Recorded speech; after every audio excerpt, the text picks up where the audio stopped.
Good evening, everyone. I think we're going to go ahead, hearing some back feedback. We're going to go ahead and get this evening started. I feel like in this big space, our numbers may feel like they're few, but all it takes is one person here tonight. They need to hear to be more informed, to potentially make a big difference. And so I think we have a lot of people here, and I'm grateful. Intimate conversation, and that's a good thing. So please know that you have my gratitude for being and to the fullest. So Christmas Eve, 2021, I got a phone call from my sister, who was living in Phoenix, who was quite panicked. And she told me that my youngest sister, Natalie, had been taken to the hospital unresponsive despite having been treated by paramedics in her home. Earlier that evening, the sister who made the phone call, I don't want to give you too many names because it'll get confusing, but another sister had swung by Natalie's house to pick up her Natalie's two young daughters to take them to go out what they call light looking, right? To look at Christmas lights. The little girls called it light looking. So they took them out to go with their cousins to go look at lights. Natalie was grateful because she had a long night ahead of her, wrapping gifts for her daughters and doing all the things that parents of young children who believe in Santa Claus do on Christmas Eve. Natalie was wrapping gifts and talking to one of her best friends from high school on the phone.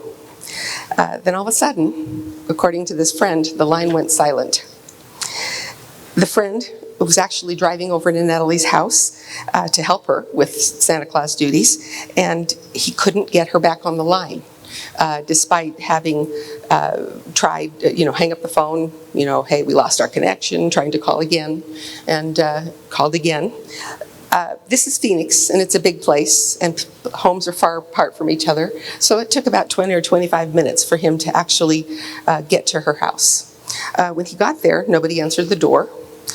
He looked in and to one of the windows, because they're friends, and he felt like he could peer into a window. So he went over to a window, peered in, and he saw Natalie sitting at the table with her head on the table. He tapped on the window, but there was no response. Alarmed, he went around back, and he found a way in. He may have broken in, I'm not sure, because I never got that part of the story.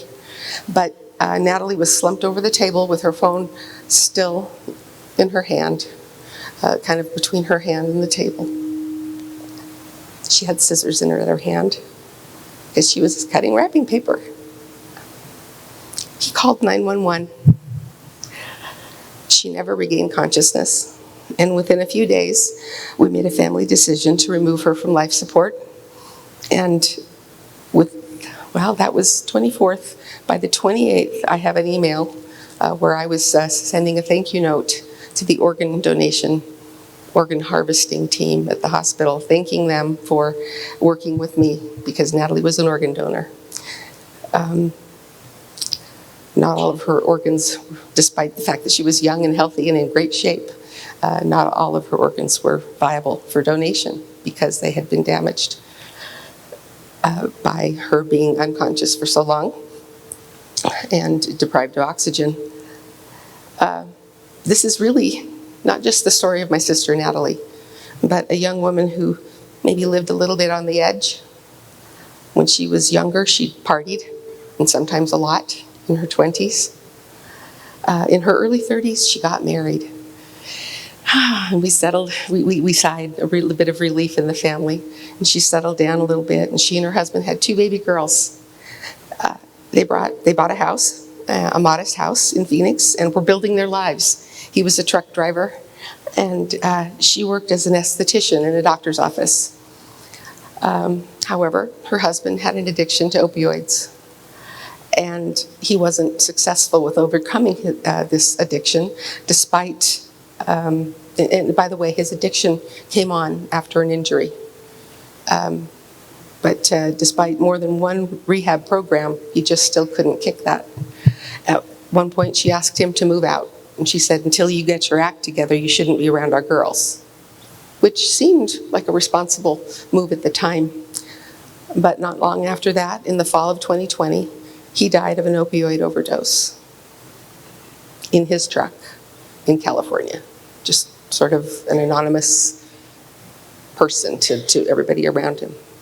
That was heartbreaking for Natalie, and I don't think she forgave herself for asking him to leave the house, because then she wasn't there, and she felt like she had just, kicked him to the curb, and then this happened.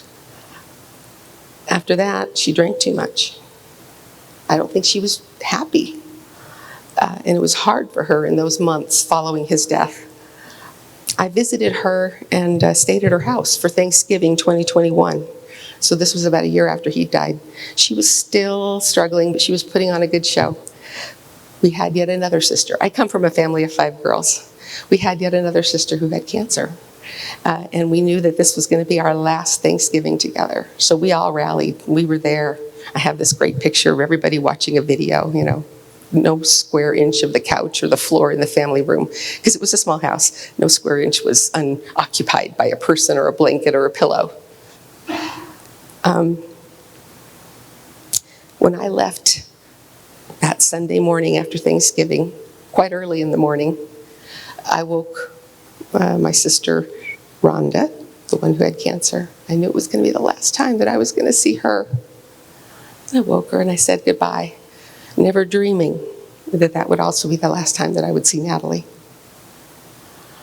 Both of my sisters passed away between Christmas Eve and the end of the year. It was a very difficult and tender time for our family. I share this with you because Natalie was a great, vivacious, lovely woman who had that living on the edge kind of bug in her system. She loved to laugh. She liked jokes. She was loud and silly and usually was the life of the party. But and I don't want to spend all night talking about her and telling you stories, but we don't know the full story of how the fentanyl that killed her got into her system. But it took her like that, right? She was on the phone talking, and then she wasn't. We think another friend came by earlier, even before, earlier in the evening, and maybe gave her something to help her with the long night ahead, something to keep her awake. And with her history, she wouldn't think twice about taking something from somebody, from a friend. Did that friend, I put that in quotation marks, did that friend know that it was laced with fentanyl? I doubt it. But we know that things that aren't supposed to have fentanyl in them can and do have fentanyl in them right now. And we know that fentanyl doesn't take much to end a life. Natalie wasn't able to give those gifts that she was wrapping to her girls that Christmas morning. But she did give me the gift of being motivated to try to figure out how to do something. I don't know that I've done enough. I'll probably never feel that I've done enough. But I stand before you tonight not to tell you a sad story, and I'm not just here as a concerned community member. I'm here because I want you to understand that I've been personally, as I have been personally touched by this fentanyl crisis, so too are countless others in our community, across our state, and across our country. Far too many families are facing these same kinds of pointless, senseless, heartbreaking realities. If it hasn't hit you, count yourself very fortunate. Hug your loved ones and bring them close. But if it has touched you, then maybe you have been given that dubious gift of wanting to try to figure out how, why, what can I do? What can I do? And tonight, I hope that we'll be able to get to those kinds of answers for you and for all of us, for the sake of all of us and for the sake of others who aren't here. We have a responsibility, I believe, to protect ourselves and our loved ones, and we have to be active. Citizenship calls upon us in this case to be active, and part of that is we have to be aware and educated, and ready to intervene if necessary. So let me offer my thanks to everyone who's here tonight. We're very fortunate to have the United States Attorney Josh Hurwitz here tonight to share some information and expertise. We've put together a fantastic panel of people who bring expertise to help answer questions, whether we're talking about catching those people who are pushing these drugs into our community, whether we're talking about prosecuting them, whether we're talking about helping with addiction recovery, whether we're talking about helping with public health issues, whether you want to just learn how to use, is it naloxone or Narcan to help administer that, to help save a life in a moment, at a moment's notice. Whatever it is, we've got people here tonight who can help you. They'll either be on the stage or somewhere up here, or they'll be out there at a booth or a table. Don't leave here without learning something. Don't leave here without figuring out one thing that you can do, if not many things that you can do or that you're willing to do. I'm also, let me just keep going because I'm talking too much here, but this isn't just a public health issue. It really is a community issue. And citizenship goes beyond voting. It goes beyond civic duties. It means that we have to show that we care for one another and sometimes intervene if we have to. The more we know, the more effective we can be. I'm preaching too much. I will be done here. But I just want you to know how grateful I am to each of you for coming tonight. Let's see if we can't make a difference in Idaho Falls. And with that, I'm going to express my gratitude to Jessica as well. In particular, Jessica Clements with the Idaho Falls Police Department has done a really good job pulling together a lot of this, as has the staff in my office, and I'm grateful to all of you. And with that, Josh Hurwitz, U.S. Attorney, please come forward and share with us the good information that you have tonight. Join me in welcoming you. Thank you. Thank you. I want to echo the mayor's gratitude for you all being here. It's a night before the holiday season start. People are busy, and it's great to have you here, and it's great to focus on this issue that affects all of us, right? You think about the mayor of your city lost a loved one. We're doing a training for law enforcement starting tomorrow about how to prosecute and how to investigate fentanyl cases. One of our partners at my office is the DEA, and the supervisor of the DEA in Idaho lost a loved one a couple weeks ago, and now is at the funeral, also in Arizona, and so couldn't be with us this week. So I think that tells you that this problem affects all of us, no matter our backgrounds, no matter our viewpoints, no matter the stage we are in life, no matter where we work, or whether we're retired, or whether we're a young person going to school. What I'd like to do to start is to tell you another story, and I feel humbled doing so because of the mayor's powerful story. This is not someone I knew, but I have met his parents, and this story that I'm about to tell is something we don't want to happen to any more families in Idaho or our country. This is Michael Stabill. He was 15 years old, lived in Coeur d'Alene. A good kid. He had a job. His dad was actually going to buy him a truck so he could get back and forth from work on a Monday. On that Friday, Michael went out with a friend of his, and they were experimenting, as high schoolers sometimes do. They got a message from someone that said, "Hey, I have a couple Percocet pills. Do you want a couple?" And so Michael and his buddy went and they bought 2 Percocet pills from this individual. And that first night on Friday night, they took one of those pills, snapped it in half. They each smoked one half of that pill to see what it was like and to get high. They didn't know it contained fentanyl. The next morning, Michael's friend left the house where they had spent the night at Michael's place. Michael had the second pill. He snapped that in half and smoked one half of that second pill. That afternoon, his father came home, found Michael dead in his bedroom. Was never able to buy him that truck.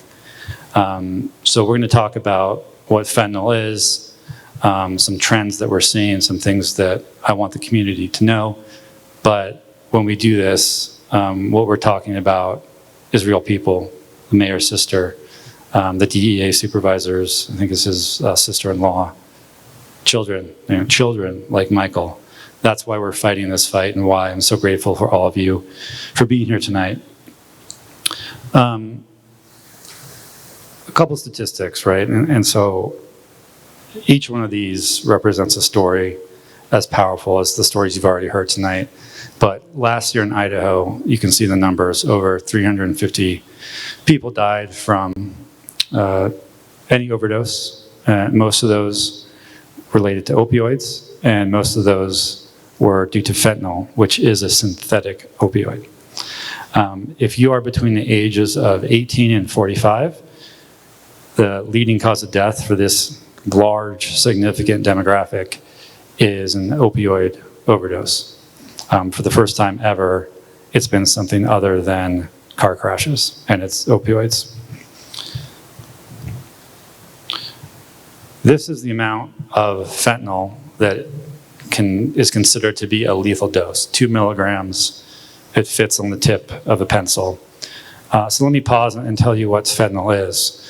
Fentanyl is, like I said, a synthetic opioid, which means it's manufactured traditionally by pharmaceutical companies to be used in hospital settings under strict regulation by medical professionals. If you've had a surgery, you may have received fentanyl in a hospital or shortly thereafter under the control of a doctor. The doses are very small, they're highly regulated, and what you're receiving is pharmaceutical grade fentanyl that's manufactured by companies that do things with safety in mind. What we're talking about when we talk about the opioid crisis or the fentanyl epidemic is illicit fentanyl that is made by cartels in Mexico that receive chemicals primarily from China, and they make, and I'll show you a photo, they make the drugs in illicit labs in the jungles of Mexico, and they do so without any regard for quality control or for human life. They do it to make a profit. It takes probably less than a penny to make a fentanyl pill that we'll talk about. They can sell it down by the border, southern border, for under $1. I've heard 25 cents, I've heard 50 cents. By the time it gets here, we're talking $8 to $10 is I think what I heard earlier today. In the Treasure Valley, it's $2.50, $3. So cheap to acquire, easy to smuggle, but still offering the cartels astronomical profits. That's why we have this problem. And here's a photo of a lab that was broken up by the Mexican authorities working with DEA, I believe. You can see dirty, filthy. You would never, knowingly ingest anything that came out of this site, right?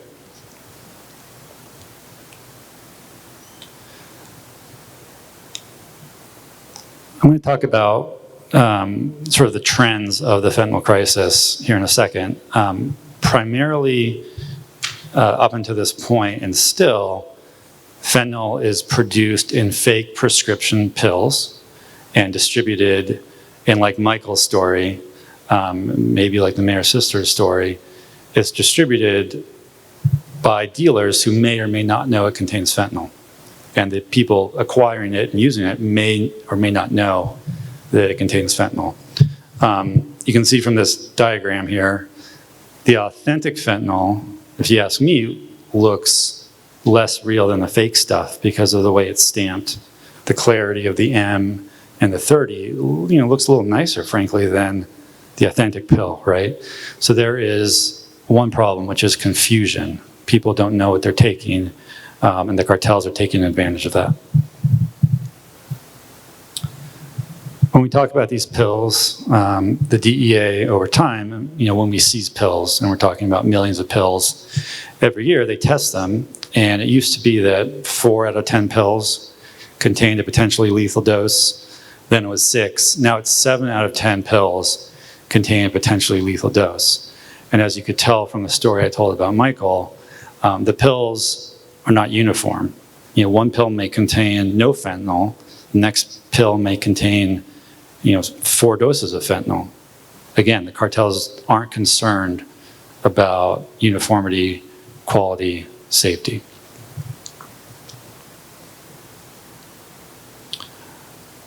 So I mentioned that the crisis really started with, it really started with the opioid addiction crisis, which was caused by pharmaceutical companies, frankly. People became addicted to opioids, prescription drugs like oxycodone. Fentanyl came in and sort of replaced that demand. And we started seeing these fake prescription pills. Well, what's happened now is that the cartels and the dealers have stopped even bothering making fentanyl into pills. And we still see a lot of pills, don't get me wrong. But now we're seeing more and more fentanyl powder, which signifies that the distributors are purposely selling fentanyl and users are addicted to fentanyl and purposely seeking it out, and there's no need to put it into pill form. We're also seeing fentanyl being laced, as the mayor mentioned, in other drugs, cocaine, even meth. So all street drugs and all drug users are now at risk of fentanyl poisonings and overdoses. I mentioned in Michael's story, he was contacted by someone on social media, and I mentioned that if you're between the ages of 18 and 45, you're at risk of dying from an opioid overdose more so than any other cause of death. Part of that is because we all have phones, right? We all have social media of some sort. Younger people tend to have more of it in terms of social media, and drug dealers, drug distributors recognize that, and they're purposely targeting all ages, but especially young people with social media posts, social media contacts. This is a set of emojis that in one way or another signify fake prescription pills or pure fentanyl itself, or other ways to conduct a drug deal. It used to be, right, dark alley, back corner, 2 people coming face to face. Now we're seeing it done over social media. We're seeing it being sent through the mails. So the threat is and has expanded. And that's all I wanted that's what I wanted to share with you in terms of what we're seeing. One thing that heartens me is that tonight we have representatives from law enforcement, we have behavioral health specialists, we have folks that are helping people recover and have recovered. And to me, there's 3 prongs to the attack that we need to mount against fentanyl. One is awareness, which this will hopefully help with. We need everyone in our community, young, old, rich, poor, black, white, you name it, to understand that fentanyl is in our community and it can affect you, instantly and when you don't expect it. The second is enforcement, and I'm glad to have great law enforcement partners here that we work with. Just a second about my office. We prosecute federal crimes, and we prioritize prosecuting fentanyl dealers, and we prioritized using those dealers to get bigger fish down at the southern border primarily, and even into Mexico to try to do our part to cut off the supply into Idaho. And then the third thing is recovery. One thing about fentanyl is it's extremely powerful, extremely addictive, 50 times more powerful than morphine, 100 times more powerful than heroin. So to me, when I was studying this, I thought, well, if it's more deadly, if it's more powerful, it's probably harder to recover from a fentanyl addiction than, let's say, an alcohol addiction. Talking to medical professionals, behavioral health professionals, addiction specialists, that's not the case. we have seen people, and people do recover from fentanyl addictions just like they do from other types of addictions. So I want to really highlight the recovery piece tonight as well, because that's as much as part of a solution as the enforcement and the awareness side. So with that, Mayor and your team and all of you here, thank you for this opportunity to share a little bit about how we're addressing this problem at my office, and I really look forward to answering your questions and sharing the stage with so many trusted partners. Thank you.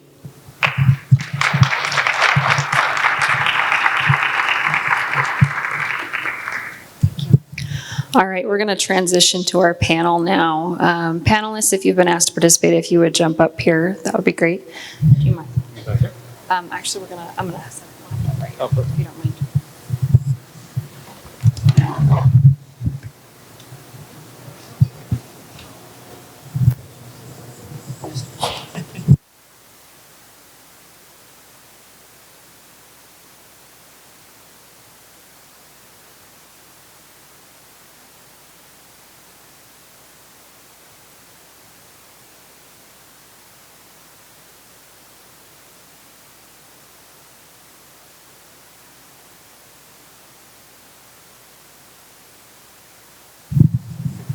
All right, folks, as you can see, we've got quite a large group up here, and we do have quite a few different segments of our community represented. We're excited about that. When you were walking in, you were probably handed a note card. That note card has some open space on the back side for you to write questions if you'd like to, or if you have your cell phones handy, you can go to menti.com. That's ti.com, no E, menti.com. And then there's a code that you just type in that's on those cards. And if you send questions to me, I'll get them here on my laptop and we'll ask the panelists, okay? To get started, we're going to start with some introductions. So panelists, if each of you could take just 2 or 3 minutes, please introduce yourself, share a little bit about your organization that you represent, and a little bit about the work that your organization and you do as it relates to fentanyl in our community. Well, thanks. I think I hopefully covered that. But just to reiterate, Josh Hurwitz, I'm the United States Attorney. My office is part of the U.S. Department of Justice, and our missions to prevent crime and enforce the law. My name's Chris Wedick. I'm with the Idaho State Police. I'm a captain in charge of our operations here in the Idaho Falls area. We have kind of a unique geographical area that we cover. We have 10 counties that we cover here. We go all the way up to Du Bois, over to Leadore, up to Salmon, all the way over to Chalice. We also cover Stanley. We come all the way back through Butte County, down into Teton County, all the way up to Island Park.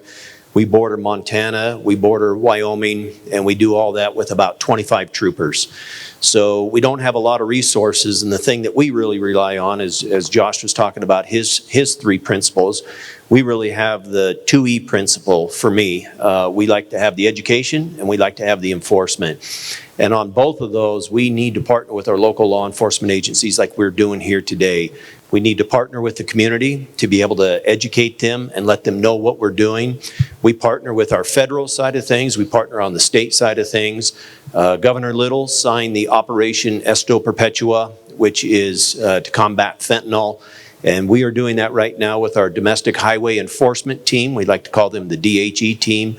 And they travel all over the state of Idaho, partnering with communities of smaller size, larger agencies, like we have here with Idaho Falls PD and the Bonneville County Sheriff's Office. And really, our partnership is the key for us to be able to attack this through education as well as enforcement. Sam Holtz, I'm the Bonneville County Sheriff. I have about 215 employees. We cover 1,900 square miles of Bonneville County. We have responsibility for the jail operation as well. So in addition to our patrol function, our search and rescue function, and the protection of the waterways here in Bonneville County, we have the obligation of having a constitutionally ran jail. So for us, we're about the 4th largest jail currently in Idaho. We're actually expanding the jail facility. And when that's completed, we will be the 2nd largest jail in Idaho. One of the things that we've noticed in our jail is how often we are working with folks that their primary issues that get them into trouble with the justice system is substance abuse and mental illness. And quite often we see that in the same individual, or what we call co-occurring. So I think that's probably the unique thing that I have as a law enforcement professional, is that we also have that jail operation. And we are doing a lot of things inside of our jail to try to reduce recidivism, try to get folks into active recovery, and then hand them to resources in the community to hopefully stay in recovery, so that we don't end up with them either dying or longer terms of incarceration. So I have a great team of professionals that work hard every day to try to get people towards recovery, and we're very happy with the opportunities that we have in this community with our local crisis center, the Center for Hope. Both of those groups are here tonight. You'll hear more from them. And I firmly believe that one of the ways we're going to overcome this fentanyl crisis is through treatment and recovery resources. Enforcement's important, but without treatment and recovery, we're all lost. So my name is Randy Neal, and I'm the prosecuting attorney for Bonneville County.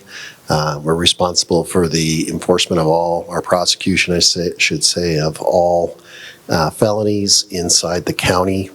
Our job actually starts early on in the process with the law enforcement partners you see here, from search warrants and actually giving advice to those detectives and those members of the special investigations that work on narcotics, all the way through to getting consequences for especially those who are trafficking in drugs. At that point, we're working with the federal prosecutors, with Josh's team, mostly down in Pocatello, to make sure that as far as our prosecution efforts, we're getting the most bang for the buck. So it's really, I can tell you, a very close-knit team here in Bonneville County, between federal and state authorities and the city and county state authorities. And so we're well served here. We've seen a lot of success on the enforcement end with the effectiveness of both interdiction out on our highways and with the special investigations that have been going on, which is quite a bit of cooperation that goes on between the sheriff's office and the city police. So.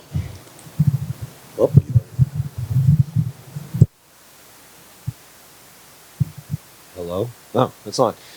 I'm Bryce Johnson, Chief of the Idaho Falls Police Department, and so we tried to take all of the above approach.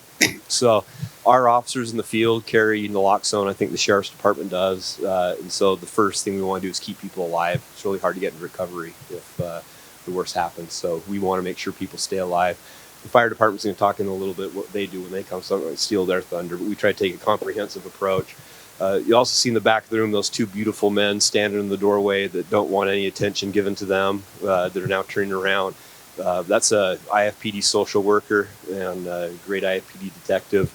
They'll respond out to the houses of people that have overdosed, offer them help, offer them resources, try to encourage them to get into treatment. There's a lot of good research that says if you can get to them shortly after that overdose, they've just had that experience, that there's a better chance of helping to get them into treatment. We've also managed to fundraise a little bit so that we can help bridge that gap that there is between when they first decide to get into treatment and when some of the other resources can take over. So we fundraised to get some money for that. There's multiple diversion programs we can do for folks that are addicted. We have a pre-arrest diversion program. So if you're addicted to fentanyl and you want to get help, we can get you help without ever being arrested. There's a post-arrest diversion program that we work coordinated with the Bonneville County Attorney and the Sheriff's Office. There's a post-conviction diversion program. There is every level diversion program to get people into help instead of getting them into jail, because that's what we really prefer.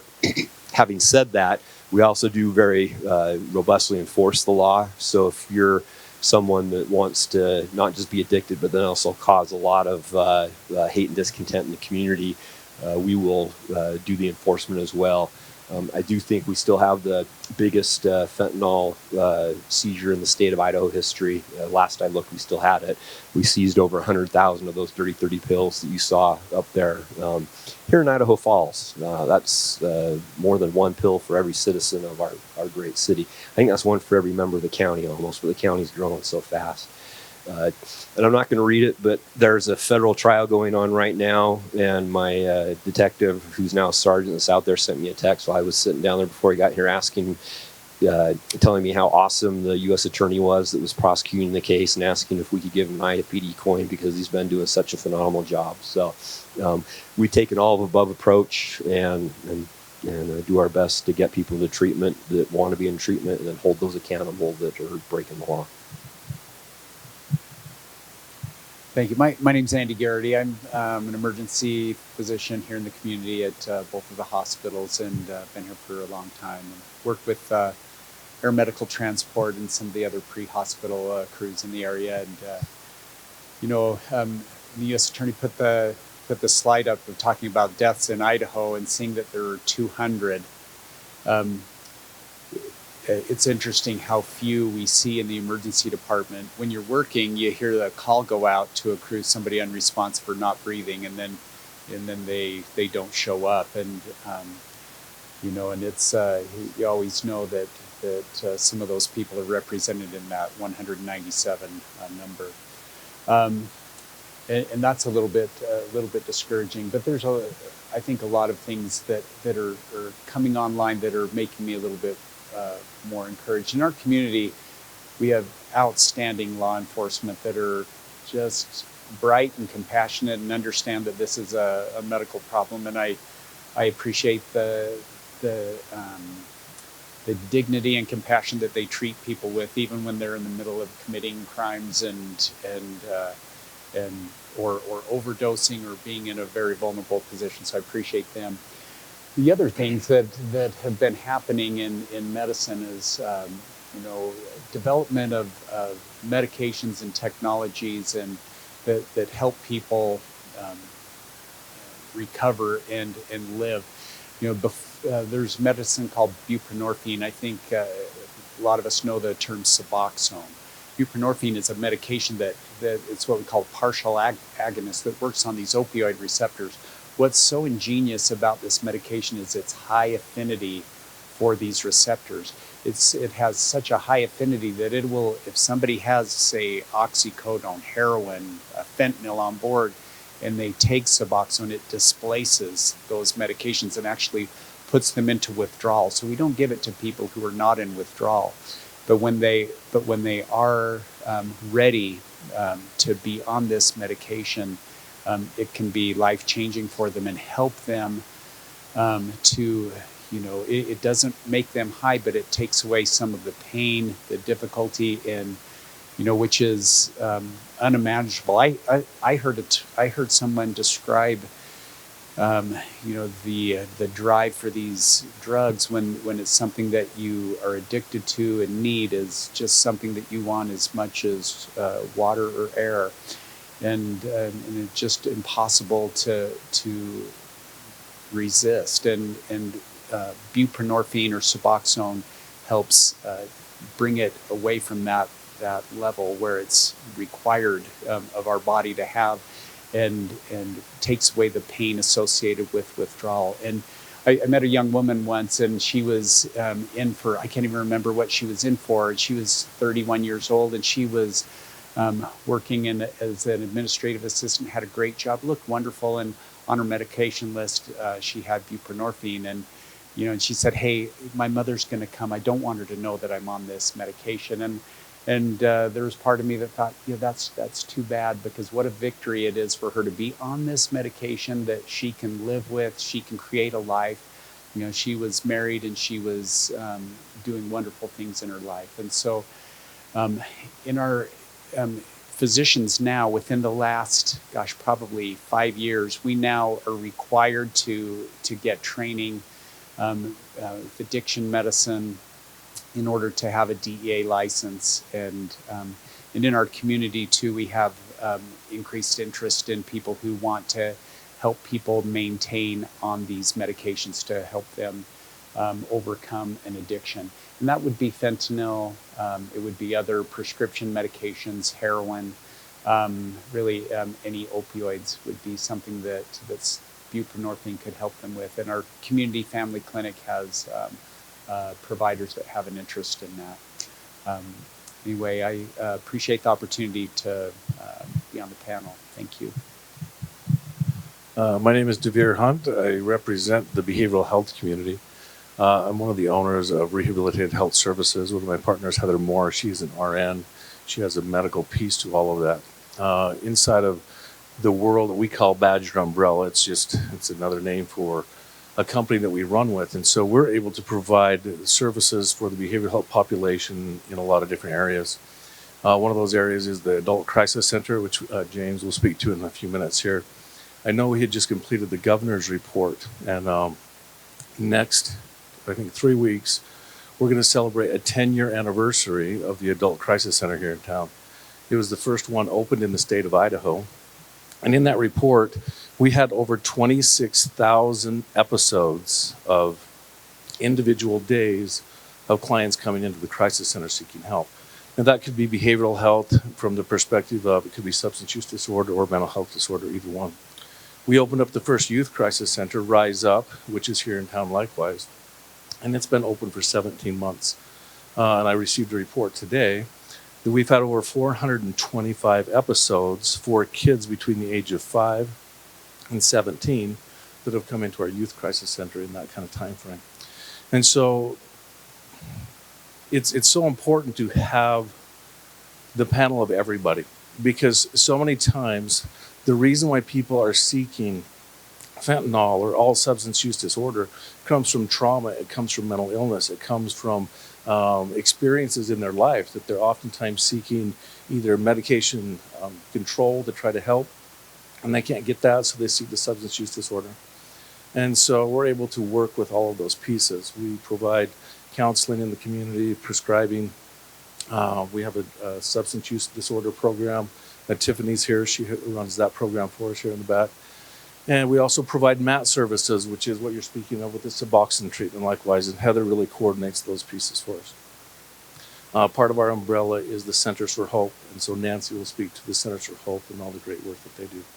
But recognizing the need, sadly, one of the primary treatment providers in our country are the jails, right? And so there's been such a push to correlate that treatment in the jails going into the communities.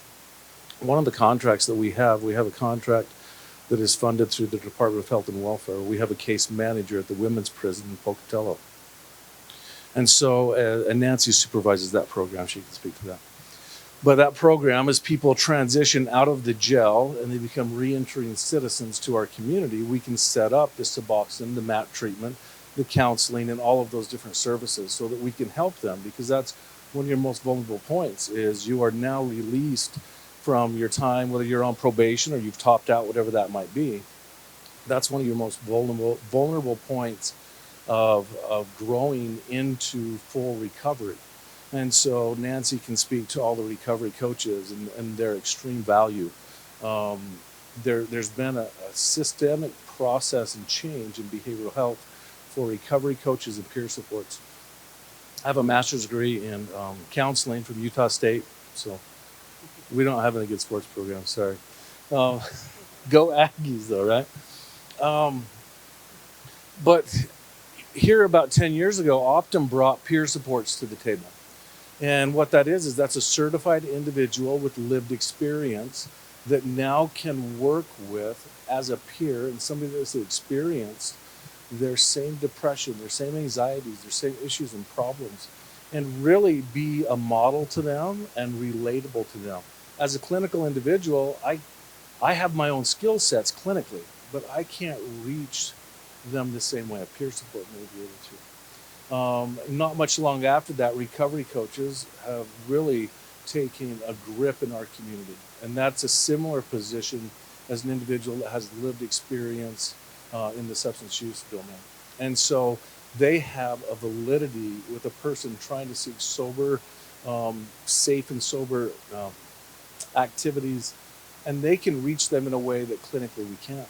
And so between the peer supports and recovery coaches, we now have a force of individuals to help people to process to a point where they can enter into the clinical treatment of those kinds of things.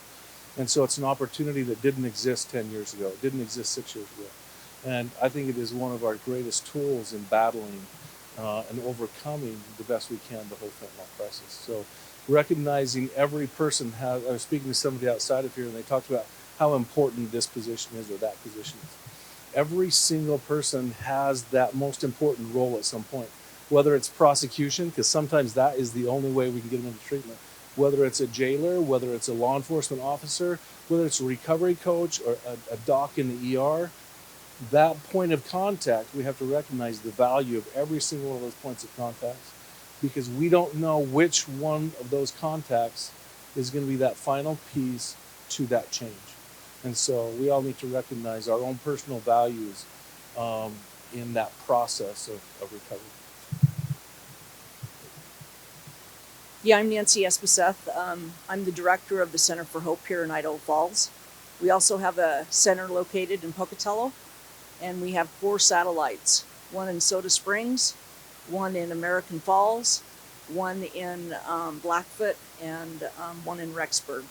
I'll specifically talk about what we do here in Idaho Falls.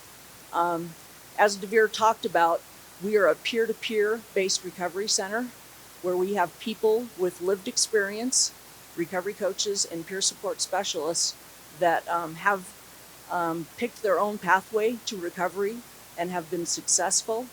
And now they're passing that hope and inspiration and guidance on to people that are struggling with their own addiction or mental health issues.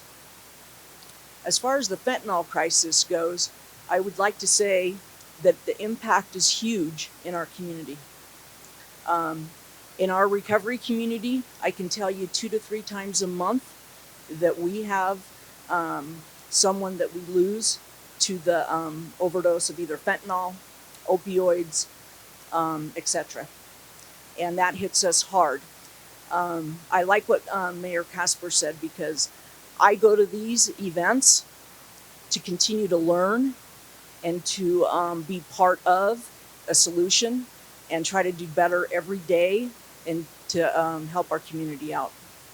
Some of the other things at our center, we distribute Narcan for free. And anybody in the community can come in, get a box of Narcan, a couple boxes of Narcan. We distribute about 100 boxes a month. No questions are asked. We just give it to the person. If they want any information or guidance and help from us, then we'll deliver that to them. We also partner with Eastern Idaho Public Health. Mallory Johnson, I don't know if she's in here, but she comes over and does Narcan training for us 2 to 3 times a year. The backbone of our center are the recovery coaches that DeVere talked about. We are co-located with the Crisis Center, and when somebody's going through a substance abuse crisis, mental health crisis, our recovery coaches will meet them over at the Crisis Center and give them some inspiration, let them know it's possible to recover and that they don't have to do that alone. Our center offers a lot of self-help meetings. We have about 21 per week. Our attendance is probably around 1,500 a month just for our self-help meetings. Our recovery coaches work in the treatment courts, which we just implemented the last couple of years, and we're seeing good success with that. We have a reentry program that DeVere talked about. One from PWCC.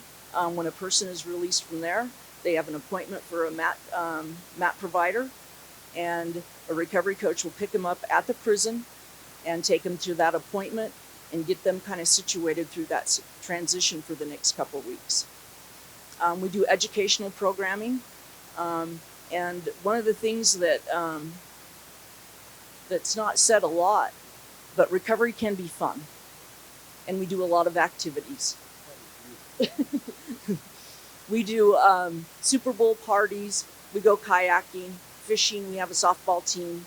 I mean, there's a variety of things. We just took some state inmates at our local reentry center to the hockey game. And to be able to do those kind of things helps us let them know that long-term recovery is possible and it can be positive. And so I guess lastly, if somebody walks through our doors, we have a variety of resources and we encourage anybody to come in. Our services are free, and we're here to help. Thank you, Nancy, for that. My name is James McLean. I'm the Executive Director for the Region 7 Behavioral Health Crisis Center, and I have the honor of an amazing advisory board of officials who have allowed me to be the Executive Director for some time now, about 3 years. And so at its fundamental base, the Crisis Center is a referral center. So it's a safe, welcoming place for anybody to come in and seek and ask for resources and seek education. And there's nowhere in the state of Idaho that you can go and ask for education with medication and meet an RN or an LPN free of charge, regardless of your insurance or a case manager. And they will evaluate you for crisis, and then you would be allowed to stay if they identify crisis. We have more individuals approach the crisis center just asking for resources, and they don't want to stay. But this last month we had about 230 individuals that we identified in crisis, and majority of those individuals were people struggling with a co-occurring disorder, and that's a mental health component with a substance use component, and we're trying to keep them safe, trying to keep them out of jail. They could be linked to courts. We're trying to keep them out of the hospital. And if anybody is aware of the costs of a hospital or an ambulance, if they even call 2 or 3 times trying to get help in a behavioral health crisis, that's a cost to the state of Idaho. And a majority of these individuals are individuals on state Medicaid. So it's Idaho taxpayers that are paying for that.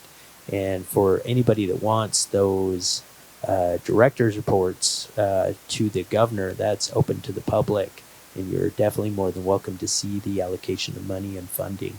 The Crisis Center is a nonprofit, and so the City of Idaho Falls has always been a huge supporter of the Crisis Center and always has provided money. So I'd like to thank the mayor for always looking at us when we're asking for help, because I know you definitely take this serious.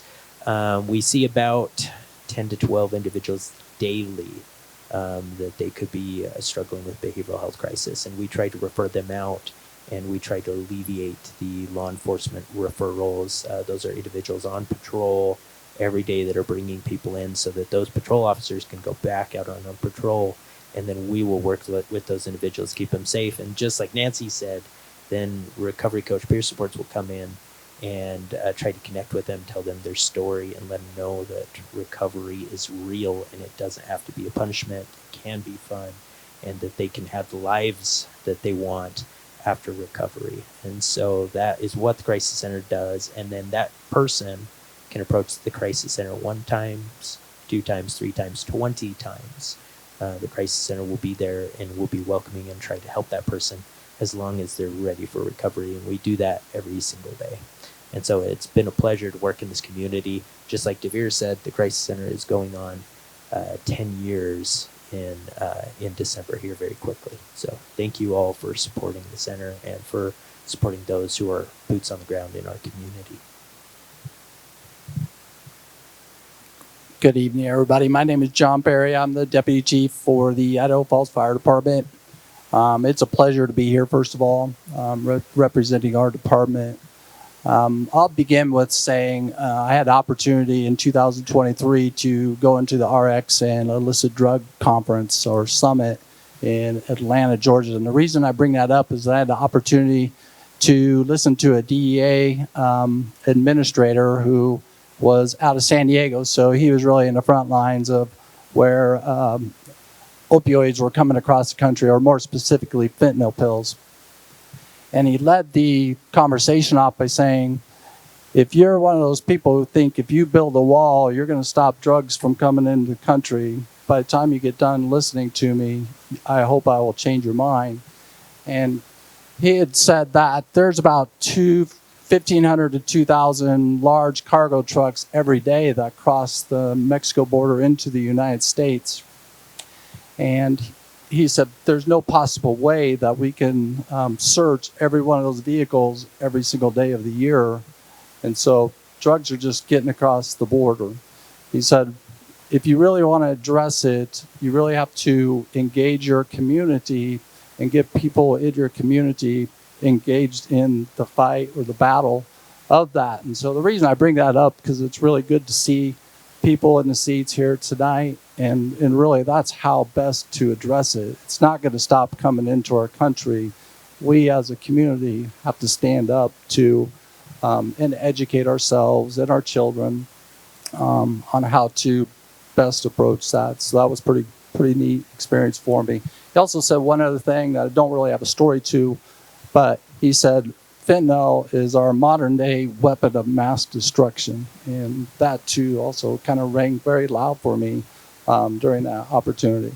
As for the fire department, in January 2022, through the support of the mayor, city council, the Idaho Falls Fire Department was the first fire and EMS agency in the state of Idaho that developed or started the Narcan Leave Behind program. So that was pretty neat to be on the leading edge of that.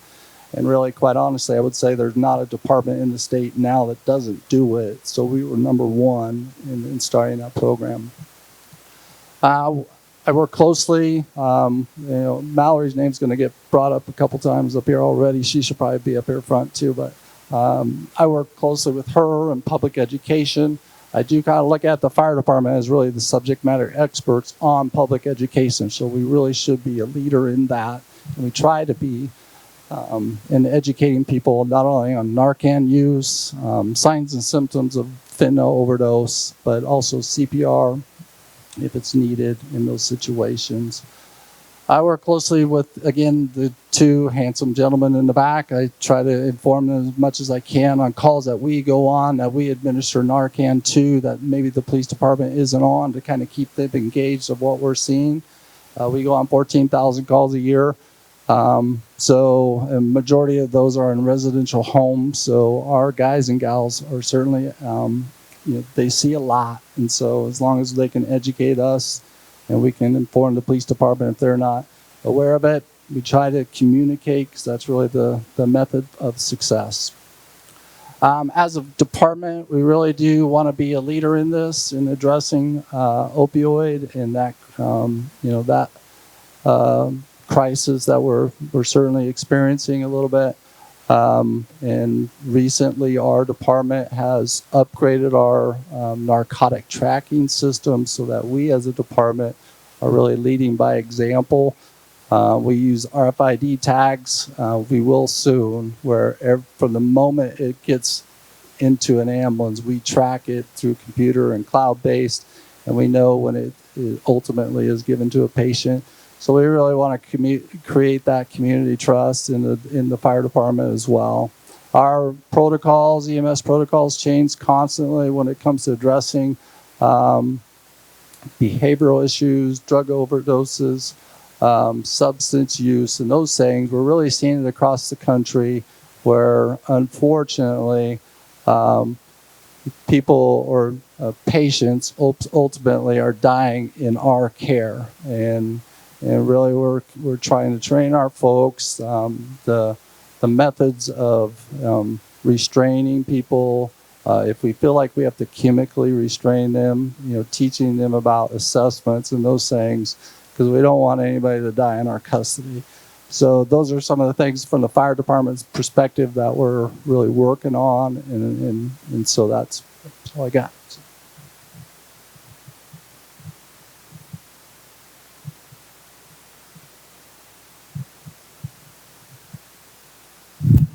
I have to take the good attorney's microphone. All right, so just a reminder real quick as we move into the Q&A section. So you can submit questions 2 different ways. If you have one of these cards with a question on it, if you just hold it up, and our good friends Margaret or Kimberly up here will collect those and bring them up to me. Your other option is to use that code, and that seems to be working well, so we'll keep rolling with that. The first question I think we've kind of talked about, but if anyone wants to take a second swing at it, is how common is fentanyl in our community here in Idaho Falls, here in eastern Idaho specifically, and what areas are most affected? Any of our law enforcement partners? Sheriff Halls.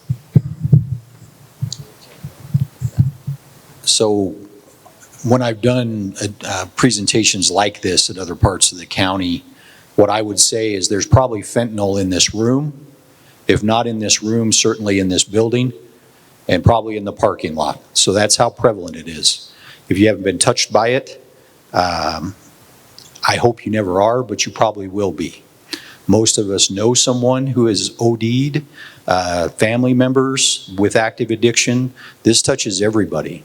And so fentanyl is extremely dangerous, extremely lethal, and folks can build up a habituation to it where they can take more, right? And then they'll come to jail, and we'll get them cleaned up, and they'll come back out and take the same amount, and they'll have a lethal overdose. And so we've seen that in the country, across the country, and we've certainly seen that here in Idaho Falls.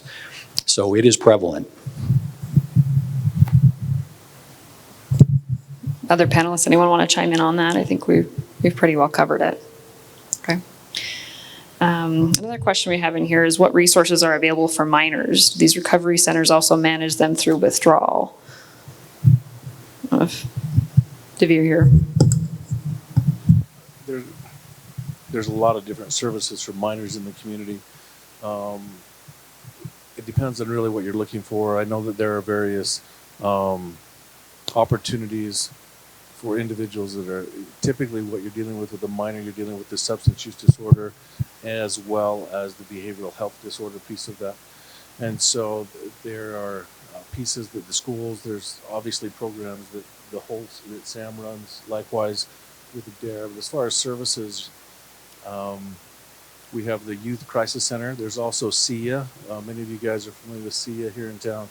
They're over there on, is that 4th Street? Is it 4th Street? I can't remember. Yes, it's 4th Street. And so those are 2 of your primary places that you can help with that. There are many community agencies that are going to be able to provide medication management, counseling, and all those kinds of things. I'm sure I'm missing some of those services. I don't know if, Heather, are you familiar with any other for youth in the community for substance use disorder? I believe Stewards is SIA here. They could probably speak to all the different options available better than I can if you can get them a microphone. I know that I think Stewards has a youth program as well. So I know I'm going to probably be short on that, but those are a few that I'm familiar with. Does anybody from CU want to speak to that? Becky, do you want to take just a second?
There are some, thank you, Becky. There are some other programs too. RHS has a PHP program, which is partial hospitalization, as well as IOP, which is intense outpatient services.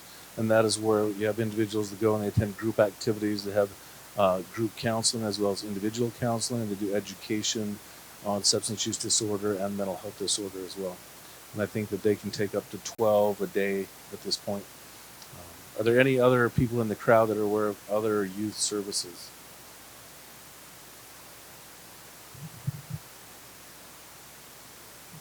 Thank you, Devere and Becky.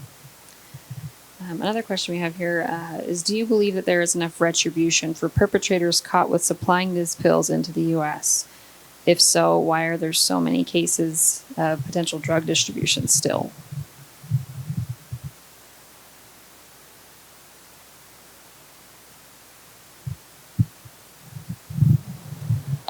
We got this going? Okay. I'll venture an answer. I think from our perspective at the federal level, our sentences are very high. We, for example, use mandatory minimum sentences when appropriate, and now that's available for our state partners too, just this year. Our goal in prosecuting individuals in Idaho is to take out not just the street dealer, so to speak, or even a mid-range dealer, but to go after the entire networks that connect to the cartels in Mexico. And look, the problem has always been there for the last decades in terms of the cartels. I think we're making progress, but it's not something that's going to go away. I think if you look at the sentences we have and the number of cases we do, it's fair to ask the question, is it making a difference? But I think what you don't see and what you can't really measure are the people that don't get exposed to this because of what we seize, and the dealers that don't become dealers because the mid-range dealer has been taken out. So it's really hard to measure the success, but it's on the enforcement side what we have in terms of the tools that we use, and will continue to do so. But that's why events like this are so important, and why myself and I'm sure Randy and our law enforcement partners are up here.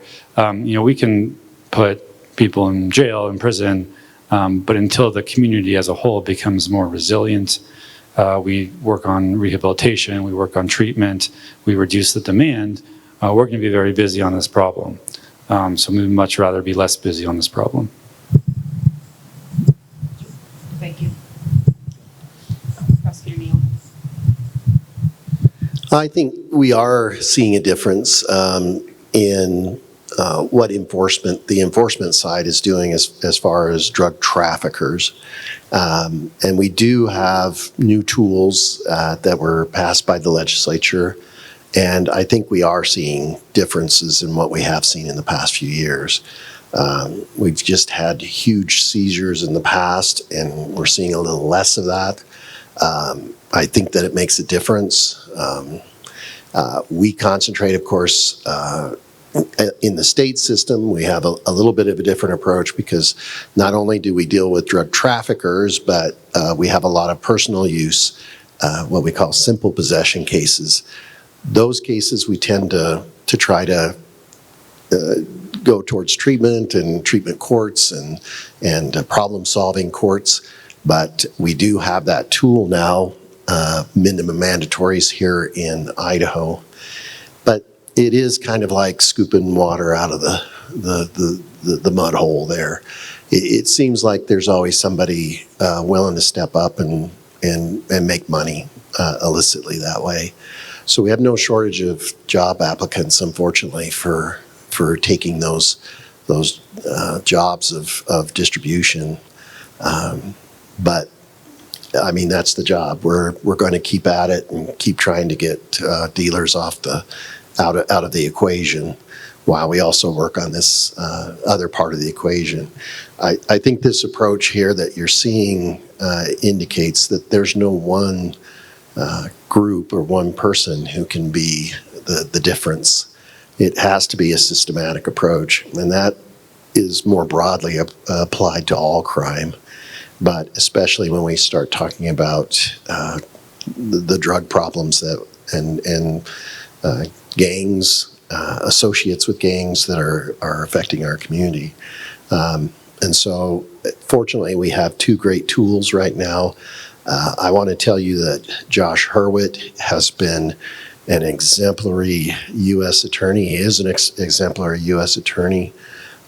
He has been an incredible partner with us, and I just can't say enough good things about the way that we've had support from the federal prosecutors.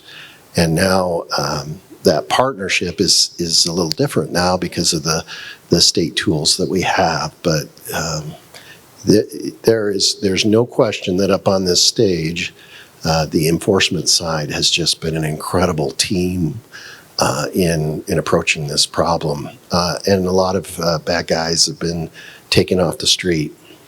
How do we prevent job applicants who want to take their place? Well, that's a really broad topic, and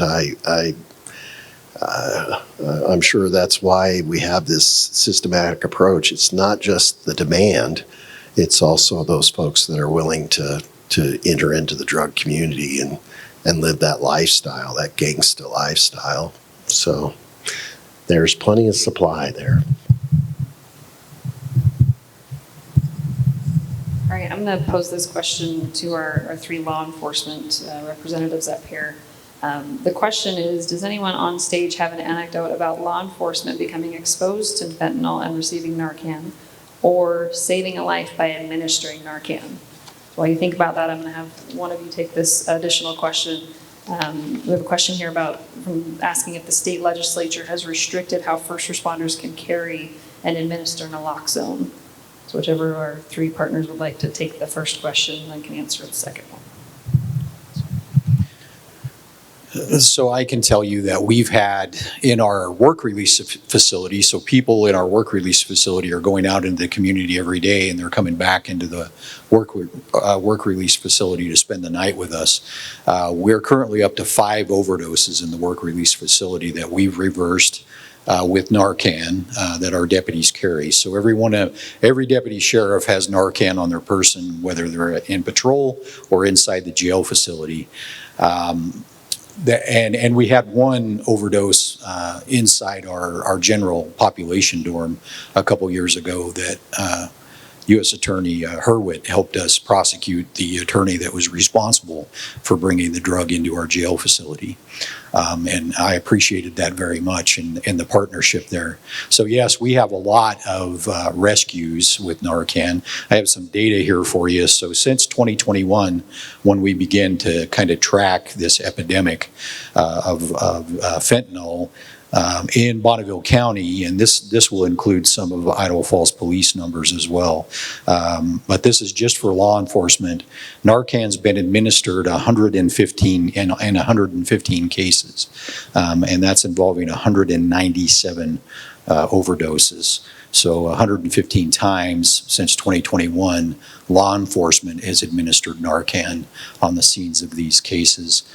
Some of those might be also family members, and quite honestly, a high percentage of the time it is family members or people on scene that have Narcan that have administered it before we arrive. So there's a lot of information and anecdotal evidence of us administering Narcan in the field as well as fire.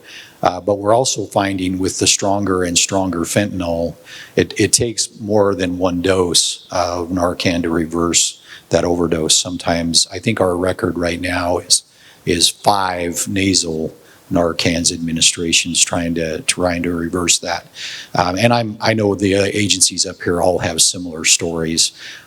Fortunately, we have not had any of our deputies be hit with it and need to reverse it with Narcan, but I know that Canyon County had 2 deputies in their booking area who were overcome with it, especially when it's in the powdered form. It's extremely dangerous in the powdered form for us, or if it's liquefied. So just briefly, the Idaho State Police, all of our troopers have Narcan. Some of them carry it on their ankle. Some of them carry it on their duty belt, so they have access to it right away. We get calls periodically in the rest areas on the side of our state highways where somebody may be slumped over in their vehicle. Every once in a while, maybe in a parking lot on the side of the road, we'll have somebody that has overdosed.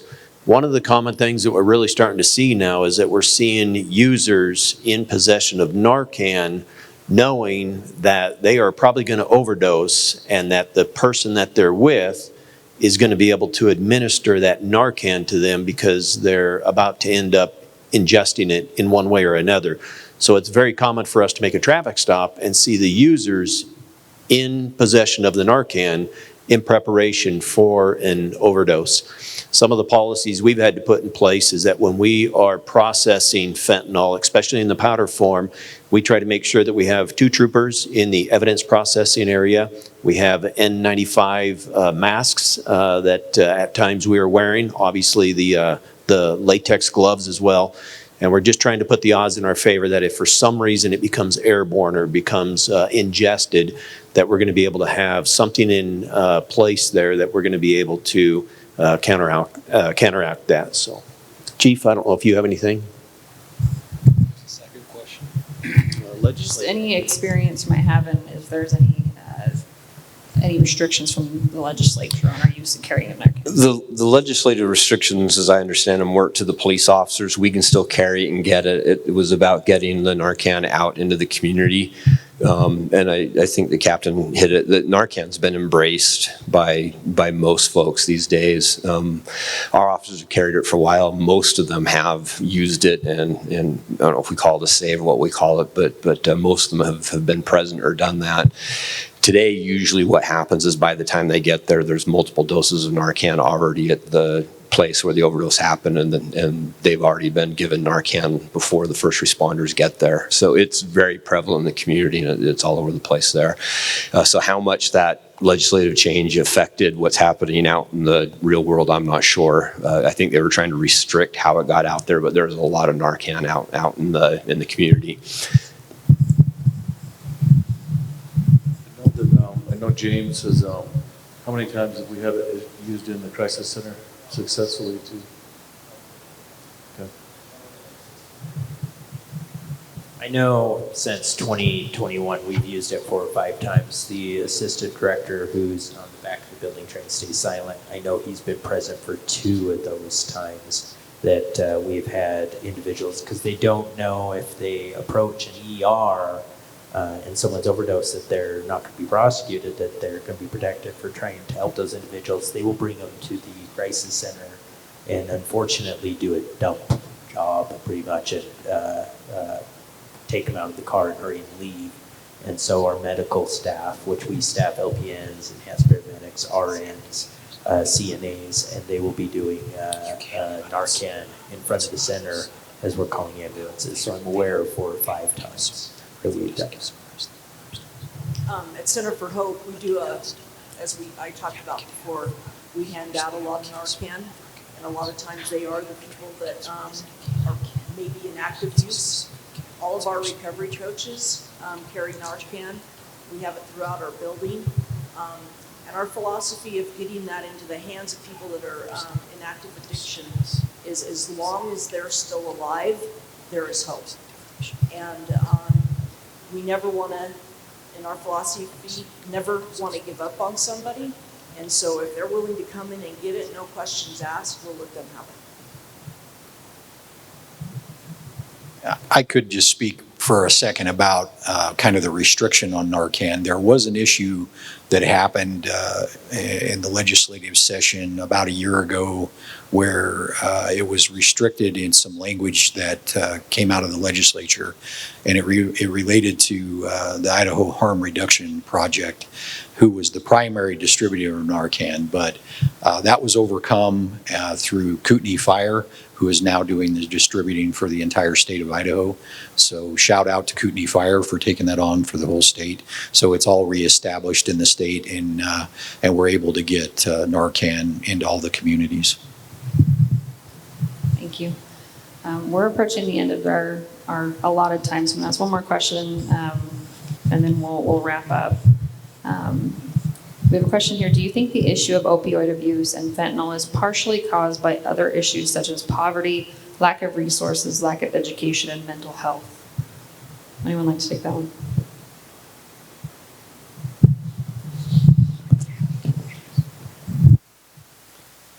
Yeah, to answer that question from the fire department perspective, we collect data every year through our patient care reports, and it's pretty interesting as I was looking and putting this together for tonight, and kind of answers this question, I believe.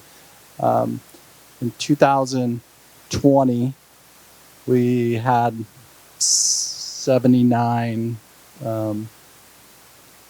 drug overdose calls or Narcan administration, but 2021, excuse me, it doubled, and our cardiac arrests from drug overdoses doubled in 2021, and then after 2021, we're starting to see all those numbers from drug overdose calls, Narcan administrations, cardiac arrests as a result of drug overdoses are coming back down to normal. And so really, and really when you kind of do the research, through the CDC, COVID had a lot to do with it. People being isolated in homes, losing their jobs. And it wasn't 2020 when we're at the height of it. It was 2021 that even in our community, we saw a significant rise in these type of calls from our perspective. And so I think that had a lot to do with it from us.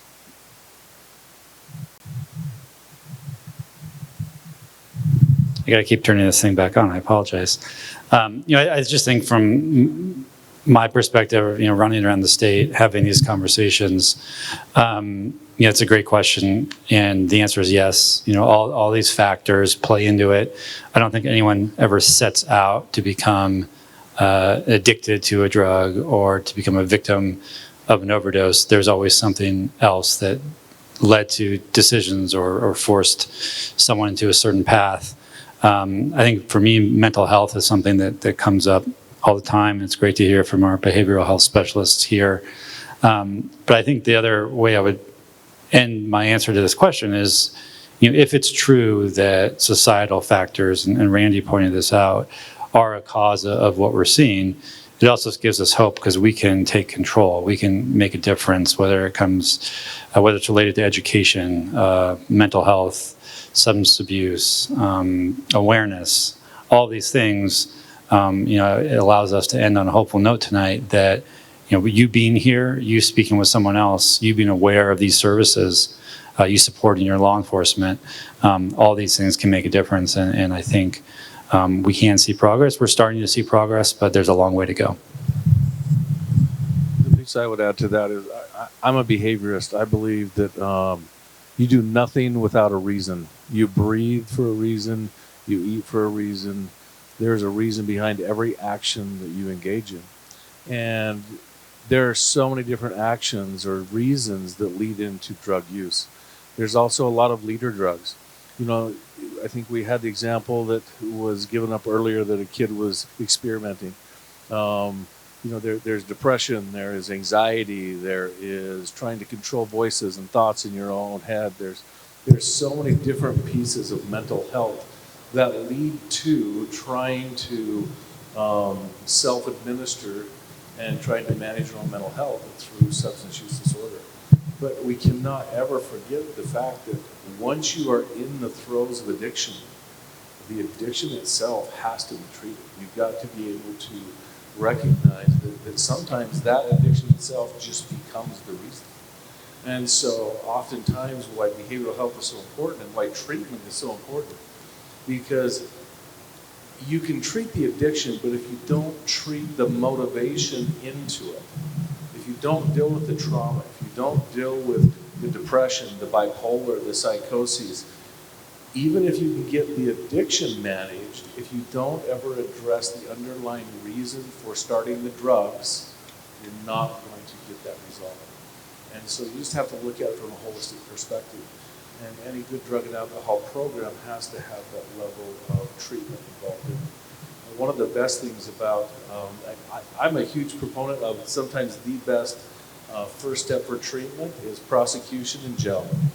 because you can finally get those drugs out of the system where now you can start to talk with the individual. I have a brother-in-law that he was, many years ago, he was caught up in a methamphetamine, and he ended up in jail, and that was really the only way. He ended up in federal prison for 11 years. And now he's a recovery coach. He also is a businessman in the community and very successful. But the only way he was ever able to get to that was to get to the point that he had no substances on board, that he could finally start to deal with the mental health reasons of why he started doing the drugs in the first place. It's a different reason for everybody, but you always have to recognize there is a motivation or a reason for the action to start with. Thank you. All right, as we wrap up, is there one thing from our panelists, is there any one thing that you want our attendees to know about fentanyl, our fight against fentanyl, or any other community resources or programs we haven't discussed tonight? Any parting words? It's so important that if you have kids close to you and your families, however characterized, 8, 9 years old, all the way up to your teenagers, they have got to know that if you don't know where that pill came from, don't take it. Because it's not just the dirty 30s, the oxycodone pills, the fake oxys that are out there. We're seeing fake Adderall, we're seeing fake Xanax. You have to realize the cartels are in the business of making money, and there's a new addict made every 30 seconds, right? So they don't care who they kill. So you just have to realize that we're all at risk, and whoever doesn't understand that the cartels are producing pharmaceutical-looking pills and they're flooding our streets with them, you have got to let them know that. So if you don't know where that pill came from, it is not safe. It's not safe for anyone. So you have to know that it came from a reputable pharmacy. And if it didn't, don't take it. That's the one thing I think everybody here needs to know, and you need to tell everybody you know that. And we're starting to see fentanyl in parts of the country migrate its way into the vape pens in liquid form. And that's going to be extremely dangerous. And we're starting to see other drugs like xylazine migrating into the area. We don't have time to talk about that tonight, but please go on and educate yourself. Go to One Pill Can Kill. That's a DEA website. Read all you can. Educate yourselves about how dangerous this is and that it is here. And unfortunately, with the unsealed southern border, every town is a border town. And we're all going to suffer this for about a decade to dig out from under what the policies of the last 4 years have handed us.